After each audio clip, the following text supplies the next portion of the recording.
Bonjour à toutes et à tous. Donc aujourd'hui, je vais faire un point je vais intervenir en faisant un point sanitaire. Je passerai la parole après au docteur Page qui vous parlera de la pharmacovigilance Nouvelle-Calédonie. Donc depuis hier, 14 heures, 2 décès supplémentaires sont à déplorer, soit au total 263 depuis le 9 septembre. Il y a eu 81 nouveaux cas positifs confirmés. Ces nouveaux cas sont comptabilisés et portent à 10 768 le nombre total de cas positifs avérés depuis le 6 septembre et le nombre de cas actifs est de 758. Le taux d'incidence cumulé sur 7 jours est de 185 pour 100 000 habitants. Je voudrais préciser sur ce chiffre qu'il remonte légèrement depuis 2 jours. L'hospitalisation, 28 patients sont pris en charge au service de réanimation et 95 sont hospitalisés en unité Covid. 26 patients positifs sont sous surveillance dans un hôtel et 9 747 personnes sont considérées comme guéries. En ce qui concerne la vaccination, hier, lundi 25 octobre, 1790 personnes ont reçu une injection. À ce stade, 66% 31 de la population vaccinable, soit 56-62% de la population totale, ont reçu un schéma vaccinal complet. Il faut remarquer que la vaccination est en net ralentissement, surtout sur les premières doses. À ce stade, et il faut le déplorer, il sera difficile d'atteindre l'objectif de 85% de la population vaccinable avant la mi-janvier. Il est absolument indispensable de rappeler que la deuxième dose n'est pas une option. Elle est indispensable à l'obtention d'un schéma vaccinal complet. On s'aperçoit qu'on a un déficit sur les deuxièmes doses. Une seule dose ne suffit pas pour éviter les formes graves de la maladie. Plus de 20% des contaminés ont une couverture vaccinale incomplète. C'est dire l'importance que les personnes qui aujourd'hui sont en retard, un petit peu en retard, puissent venir le plus rapidement possible se faire la deuxième vaccination. Ce qui m'amène à vous rappeler les opérations de vaccination. Les campagnes de vaccination se poursuivent dans tout le pays. Donc à Nouméa aujourd'hui, la maison de quartier de Rivière-Salée, l'hôtel de ville, Kowekara et Kafat Receiving. À Païta, la maison de quartier des chefs Fleuras et au Faléfono. Il y a une tournée des tribus du Vaximobile à Yingen. Il y a un point de vaccination à la tribu de l'Embouchure à Ponériouin. Et ce matin, la tournée de Vaxitrip de l'IFU était à Ewe, Mutchaweng et Joking. Demain, jeudi 28 octobre, il y aura une campagne de vaccination à la mutuelle des fonctionnaires de Dimbert-sur-Mer, à la mairie annexe de Tantouta, et le Vaxitrip de l'IFU sera à Siloam, Unetche et Anawa. Voilà, donc je voudrais aussi faire un point sur la situation du prolongement des confinements, puisque vous savez que arrive le week-end. Et donc, le confinement strict du prochain week-end, le gouvernement, après consultation des différentes instances de la Nouvelle-Calédonie qui composent la direction opérationnelle, réunie hier au Congrès, a décidé de prolonger les mesures de confinement strict du week-end au lundi 1er novembre. C'est-à-dire que le confinement strict partira, comme l'autre week-end passé, du samedi à 14 h jusqu'au mardi à 5 h. Mardi à 5 h. L'objectif est de limiter le brassage de population, les déplacements et les débordements éventuels. L'intégralité du long week-end de la Toussaint sera donc sous le régime du confinement strict. L'attestation de déplacement sera obligatoire.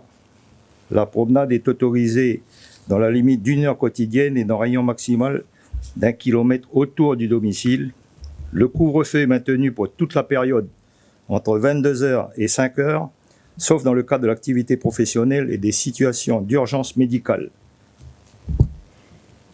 Le haut-commissaire devrait interdire, puisque l'arrêté n'est pas encore pris, devrait interdire la vente d'alcool du vendredi 14h au mardi 2 novembre à 5h. De nombreux commerces sont autorisés à ouvrir, avec la possibilité du retrait de commandes au pas de porte, le click and collect, pour les commerces non autorisés à accueillir du public.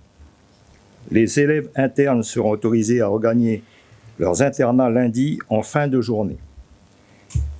Dans le cadre des fêtes de la Toussaint, les cultes religieux sont autorisés avec une jauge maximale d'1 siège sur 3 et l'obligation d'appliquer strictement les gestes barrières et la distanciation sociale. Il est recommandé au plus grand nombre de privilégier le recueillement à domicile et de suivre les offices à la radio ou sur Internet. L'accès au cimetière, qui relève de l'autorité des maires, ne sera pas possible le 1er novembre, compte tenu des mesures de confinement strict. En revanche, il est possible en semaine, à condition que les maires l'autorisent.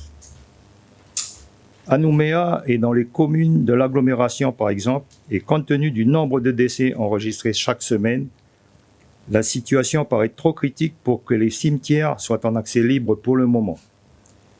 Il appartient à chaque commune de décider de l'ouverture du cimetière dans le cadre du confinement adapté, je précise, à compter du 2 novembre.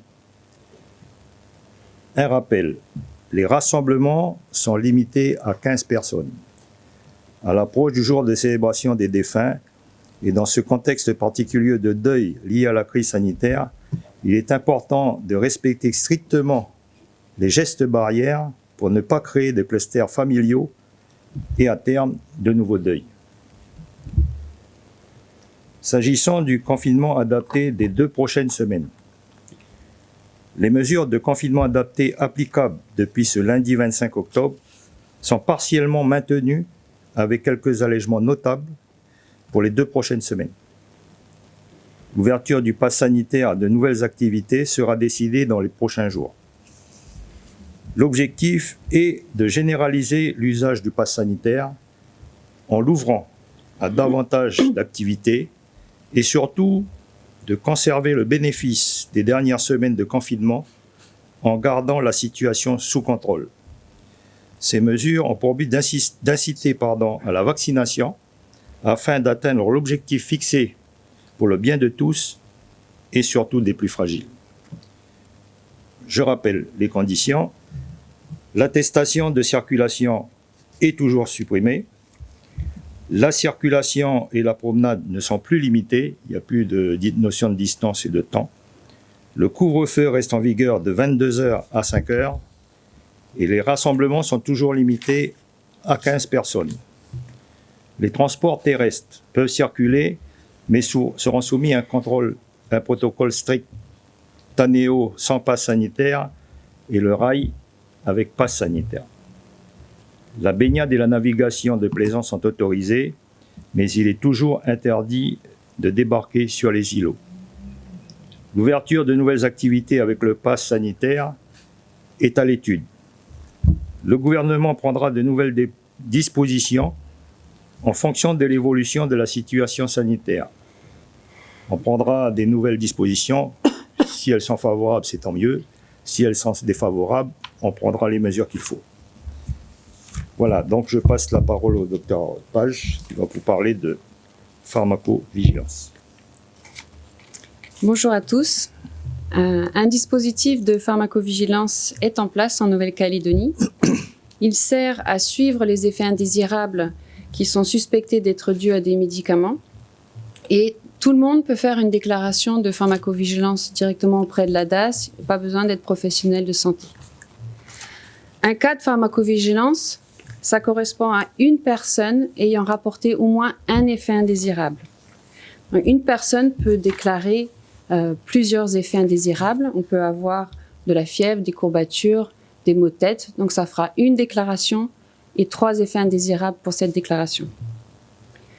Au niveau international, les critères de ce qui constitue un effet indésirable grave sont le décès, bien sûr, la mise en jeu du pronostic vital, l'hospitalisation ou si l'effet survient à l'hôpital, la prolongation de l'hospitalisation, l'invalidité permanente ou de très longue durée, et l'anomalie congénitale.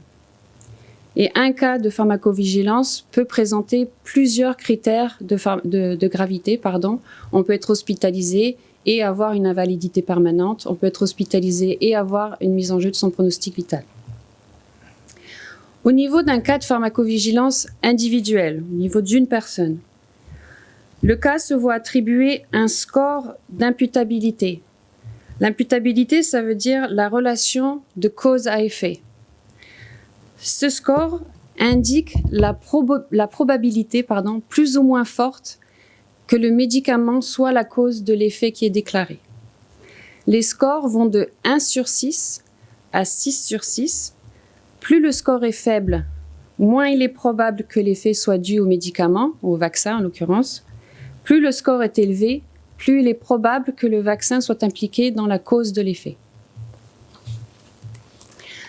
Aujourd'hui, je suis ici pour vous présenter les données de pharmacovigilance calédonienne, puis un point d'analyse sur ces données. Les déclarations de pharmacovigilance transmises et traitées à la DAS pour ce qui concerne le vaccin Comirnaty de Pfizer sont au nombre de 174 cas. 174 personnes pour lesquelles au moins un effet est rapporté. Pour ces 174 personnes, 287 effets indésirables ont été rapportés, ce qui fait environ 1,6 effets par déclaration. Nous avons eu 22 cas graves pour lesquels le vaccin est suspecté. Il y a eu 5 décès, 5 mises en jeu du pronostic vital, 14 hospitalisations, 2 invalidités permanentes et un cas considéré comme médicalement significatif par l'ANSM, l'Agence du médicament en France. Médicament significatif, ça veut dire que le cas n'avait pas de critères de gravité, la patient n'a pas été hospitalisée, il n'y a pas eu de mise en jeu du pronostic vital, mais d'un point de vue médical, il présentait un intérêt, il a été traité comme important. Donc, pour nos cas de décès, les scores d'imputabilité, je rappelle que c'est le chiffre qui indique la probabilité que le vaccin soit la cause ou non de l'effet qui est rapporté.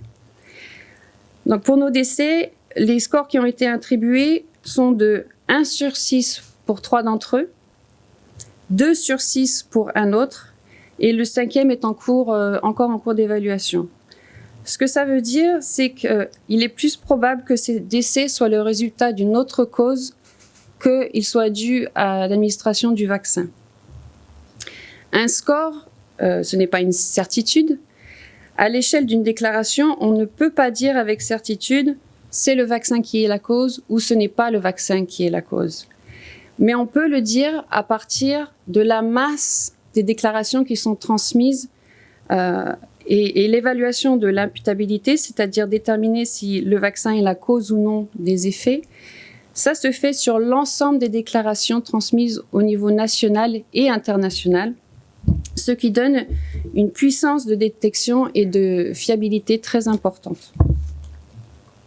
Au niveau mondial, justement, les données sont très rassurantes.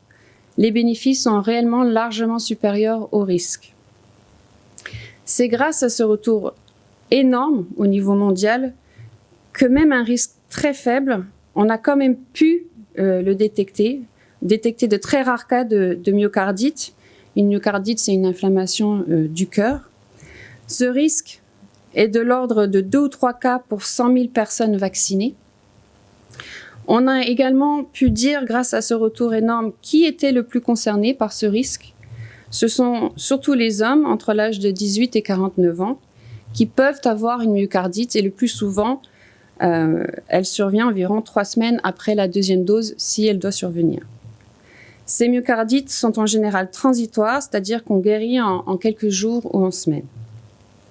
Donc concrètement, avec les retours d'expérience mondiale et les analyses de ces retours, on sait dire que pour 1 million de 2e doses administrées, chez les hommes de 12 à 29 ans, qui ne sont pas les plus à risque de faire des formes graves de la Covid, le vaccin évitera 11 000 cas de Covid 560 hospitalisations, 138 séjours en réanimation et 6 décès, alors qu'elle indurait une quarantaine de myocardites.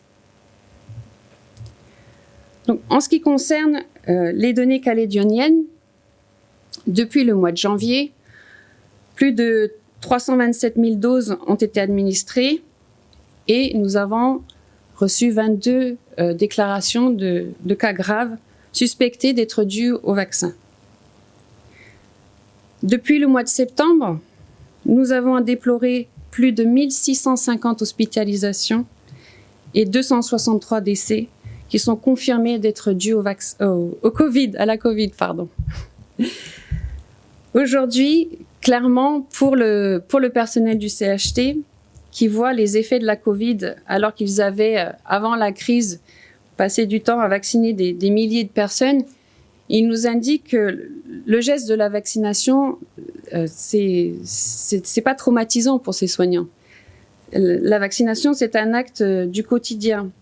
Cependant, ce qui nous indique ces personnels du CHT, c'est que d'être confrontés à la vague de la maladie, à la détresse non seulement des malades, mais aux familles qui viennent, ça, que ce soit en unité Covid ou en réanimation, ça, d'un point de vue humain, ça c'est traumatisant, pas la vaccination. Nous avons également des retours de patients qui ont survécu à l'expérience très difficile d'une hospitalisation en réanimation. Et ils nous indiquent que s'ils pouvaient avoir à nouveau le choix entre être un peu fatigués 2 jours avec un peu de fièvre et un mal de tête parce qu'ils auraient été vaccinés, et ce qu'ils ont vécu, ils choisiraient la vaccination. Donc voilà, ceci termine la présentation des cas de pharmacovigilance en Nouvelle-Calédonie.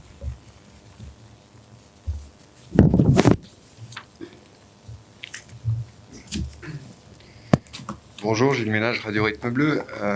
Monsieur le porte-parole du gouvernement, la présidente de la province sud a appelé à la levée des motifs impérieux pour voyager. Est-ce que c'est un élément que le gouvernement prend en compte? Oui, c'est un élément que le gouvernement doit prendre en compte, mais en tous les cas, pour le moment, on l'a pas arrêté de toute façon, et que c'est une discussion qui doit être engagée avec l'État également. Avec l'État, pardon. Par ailleurs, beaucoup de personnes nous interrogent sur la septaine à domicile. À partir du moment où les gens qui arrivent en Nouvelle-Calédonie désormais sont censés être totalement vaccinés, est-ce qu'il ne serait pas temps justement de lever cette mesure? Alors ça fait partie des mêmes mesures, hein, entre les motifs impérieux, la septaine. Tous ces éléments-là doivent faire l'objet d'une discussion très prochaine au gouvernement et avec l'État. Mais on est bien là-dessus, tout en sachant que il faudra éviter le rebond. S'il y a le rebond, la question ne sera plus posée, on maintiendra toutes les mesures. Bonjour, Gilles Capré, les Nouvelles-Calédoniennes. Sur ce point qui vient d'être effectué sur les données de pharmacovigilance, c'est quelque chose qui était attendu par de nombreuses personnes qui le demandaient. Est-ce que désormais il y aura un point régulier qui sera fait sur ces données de pharmacovigilance? Je vais dire pourquoi pas. Pourquoi pas, parce que c'est vrai que beaucoup de gens l'attendent. En tous les cas, dans la mesure, vu le nombre de déclarations, j'ai relevé qu'il y avait combien 174. De déclarations. Oui. Donc sur le nombre de vaccinés, est-ce que ça vaut le coup de le faire tous les jours? Donc oui, mais ça peut être fait de façon périodique, oui. Gilles Ménage, RRB toujours. Ma question s'adresse au docteur Page. Est-ce qu'on a une idée du taux d'immunité dans la durée? C'est-à-dire qu'à partir du moment où on est doublement vacciné, est-ce que vous avez déjà une idée de l'immunité qui diminue, et si oui, à quel rythme et au bout de combien de temps? Pour l'instant, on a le recul bientôt d'1 an de sortie des vaccins, enfin de l'arrivée sur le marché des vaccins. Les études de phase 3 et au niveau mondial, pour l'instant, montrent qu'on confère une immunité les premiers vaccinés conservent une immunité qui protège contre l'hospitalisation et le décès. Oui, bonjour, Louis Perrin pour Nouvelle-Calédonie la première. Lors de la conférence, Monsieur Slamet, la conférence qui a eu lieu à la CPS samedi, la conférence sociale, la cellule juridique du gouvernement avait indiqué que le licenciement pouvait être l'une des sanctions proposées par l'employeur, qu'il soit privé ou public, en cas de non-vaccination. Est-ce que le gouvernement est attentif sur ce point? Est-ce que vous comptez travailler sur ce point-là précisément? Il faut savoir, oui, sur ce sujet-là, il faut savoir que la conclusion quand même de cette table ronde, de cette conférence sociale, c'est qu'il doit y avoir une révision de la délibération 44 sur l'obligation vaccinale. Et le Congrès s'est attelé à réunir sa commission et son Congrès justement sur la modification de cette délibération. Et donc je pense qu'à l'intérieur, il y aura toutes les mesures. Si tant est qu'elle n'y soit pas, ça fera l'objet d'une discussion également. Mais en tous les cas, il faut attendre le résultat du vote du Congrès sur la modification de cette délibération 44. Monsieur Slamet, à partir du moment où l'obligation vaccinale pour les secteurs sensibles a été reportée donc au 31 décembre, est-ce que c'est pas de nature à freiner justement la campagne de vaccination? C'est tout le risque que l'on peut courir, mais en tous les cas, moi je pense qu'il faut faire confiance au civisme des Calédoniens et des concitoyens pour qu'ils aillent se faire vacciner. En tous les cas, l'annonce qui a été faite sur la pharmacovigilance est un élément. Et je pense que non, moi je n'espère pas en tous les cas que ça se fasse, mais je suis assez optimiste sur la poursuite de la campagne de vaccination et qu'on remontera le plus vite possible. Bonjour, André Roiset pour Radio Dido. La question c'est pour Madame Page. Donc, dans les chiffres que vous avez annoncés, dans les différents calculs, ce que vous observez, est-ce que vous tenez compte aussi du principe que le vaccin Pfizer il y a une autorisation de mise sur le marché conditionnelle avec les 18 conditions. Est-ce que vous observez aussi ces conditions de mise sur le marché par rapport au Pfizer? Alors, l'autorisation conditionnelle de mise sur le marché, elle est résumée tous on a accès aux conditions dans lesquelles le vaccin est autorisé dans le résumé des caractéristiques du produit et dans la notice du produit. La MM conditionnelle, le fait qu'elle soit conditionnelle vient du fait que les études sont encore en cours, mais ce qui reste à collecter comme information n'a pas d'impact sur l'évaluation du bénéfice-risque. Mais l'autorisation de mise sur le marché, elle est, oui, tout le monde y a accès dans le résumé des caractéristiques du produit et la notice.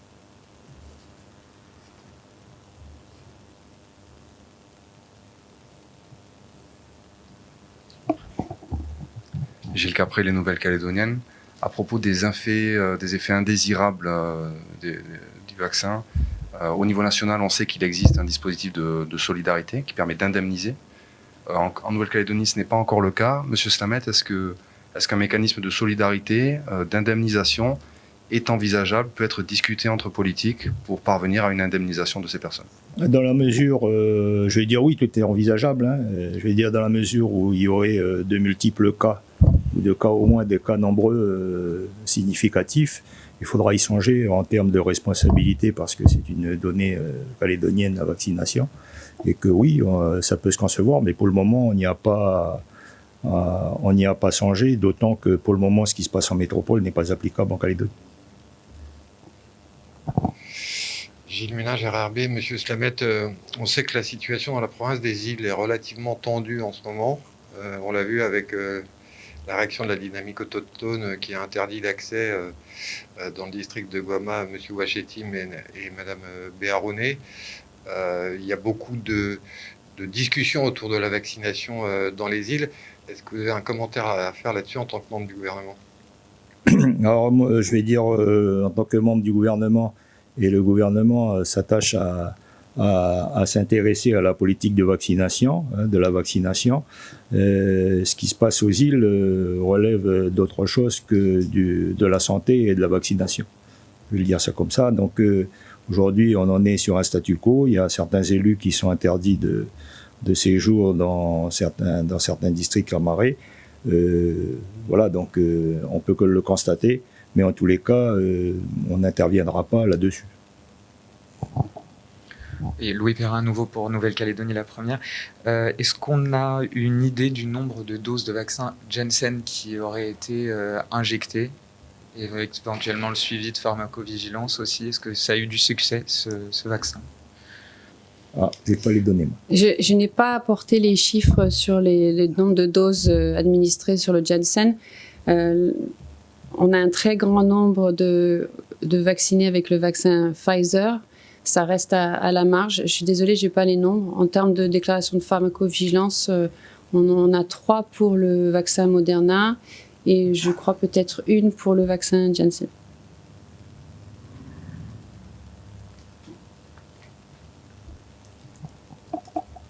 Je vous remercie. Bon après-midi.